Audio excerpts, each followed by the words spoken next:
Game. రాజకీయంలో numbers కదా! మీకు ఎన్ని సీట్లు వస్తే అంత మర్యాద ఇస్తారు. ఓడిపోయిన రాజకీయ నాయకుడితో ఎవరు మాట్లాడరు. మీకు తెలుసో తెలీదో ఎవరు మాట్లాడరు. ఆళ్ళు కనపడరు. సో, ఇప్పుడు కొంచెం నంబర్ గేమ్ మారింది. ఆ!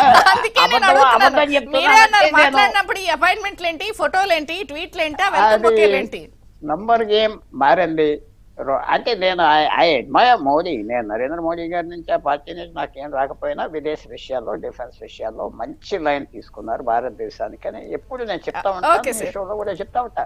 బట్ తప్పకుండా పాలిటిక్స్‌లో ఏంటంటే నంబర్స్ మారిపోయినాయి గదా! Yeah, yeah. 2019 నుంచి పరిస్థితి మారింది. కొంచెం జాగ్రత్తగా ఉంటున్నారు బీజేపీ అందుకే కూడా. అది అంటున్నాను నేను. కరెక్ట్. ఒక్కొక్క సార్ ప్రతిపక్షం ఉన్నప్పుడు డెఫినెట్ గా గేమ్ ఆడుతుంది, వాళ్ళు చెప్పాలనుకున్న మెసేజ్ చూపిస్తూ ఉంటారు. సో ఫైనల్ గా మీరు చెప్పండి విజయభాస్కర్ గారు, కంక్లూడింగ్ రిమార్క్స్ చెప్పండి. అంటే ఎట్లా వెళ్దాం అనుకుంటున్నారు? ఇట్లాంటివన్నీ కనపడుతున్నాయి, మీరు క్లియర్ కట్ గా ఈసారి కేంద్ర బడ్జెట్ లో ఏమైనా ప్రత్యేకంగా వస్తాయా, వీటిలన్నిటిని ఎలా కంట్రోల్ చేస్తారు? కేంద్ర బడ్జెట్లో తప్పకుండా ఇక్కడ రాష్ట్ర సమస్యల్ని ముఖ్యమంత్రి గారు ఢిల్లీ వెళ్ళినప్పుడల్లా పదే పదే వారు దృష్టికి తెస్తున్నారు. అన్నీ రేపు వార్షిక బడ్జెట్లో వీటన్నిటిని పొందుపరుస్తుంది.